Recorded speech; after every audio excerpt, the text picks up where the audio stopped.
মাহফিল করার জন্য রব্বুল আলামিন দয়া করেছেন, মেহেরবানি করেছেন। আমরা সবাই বলি আলহামদুলিল্লাহ।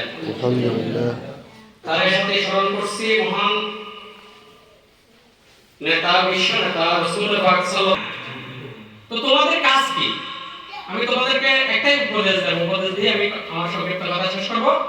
উপদেশটা হচ্ছে যে এই লেখাপড়ার সাথে সাথে দ্বীনি ইলম অর্জন করা, ঠিক না? আমাদের দ্বীনি ইলম অর্জন করতে হবে না?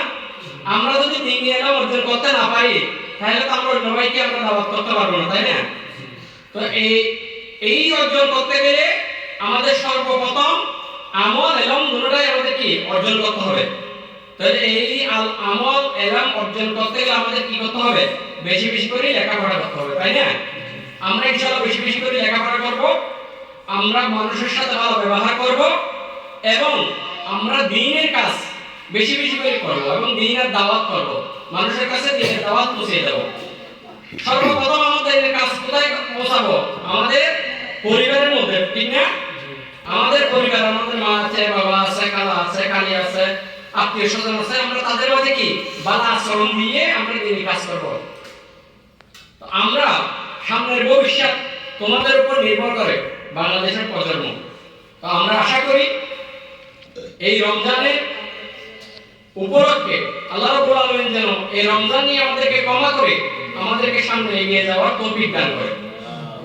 আমরা যেন প্রতি বছর আল্লাহ রাব্বুল আলামিনের হায়াতে দান করে আমরা তোমাদের নিয়ে প্রোগ্রাম করতে পারি, আমরা যেন নিয়মিত তোমাদেরকে নিয়ে প্রোগ্রাম করতে পারি। আজকে আমরা তোমাদেরকে নিয়ে আমাদের উদ্দেশ্য, এই প্রোগ্রামটা হচ্ছে যে তোমাদেরকেই নিয়ে আমাদের উদ্দেশ্য।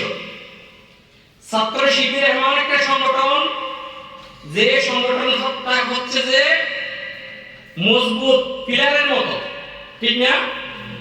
ছাত্র শিবির যেখানেই যায় এইখানে আল্লাহ রাব্বুল আলামিন কি করে রহমত নাযিল করে বলবো আমি, যেখানে যাই সেখানেই সুন্দর হয়ে যায়। তা আমরা যেন প্রত্যেকটি দায়িত্ব পালন করতে পারি। আমাদের যে নেতৃত্ব থাকবে ওনার নেতৃত্বে যদি আমাদের কাছে আহ্বান আসে যে আমরা ওখানে যাব, আমরা অবশ্যই সবাই উপস্থিত হব ইনশাআল্লাহ। আমরা এইখান থেকেই আমরা আমল ইলম অর্জন করে সামনের ভবিষ্যতের দিকে যাওয়ার জন্য আল্লাহ রাব্বুল আলামিনের কাছে তৌফিক দান করছি, তৌফিক কামনা করছি। আলহামদুলিল্লাহ, আমাদের মাঝে আমাদের সম্মানিত দায়িত্বশীল আছে, আপনাদের মাঝে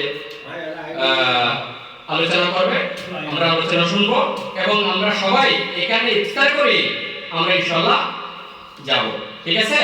আমরা সবাই ধৈর্য সহকারে আমরা উপস্থিত থাকবো। আসসালামু আলাইকুম ওয়া রাহমাতুল্লাহ।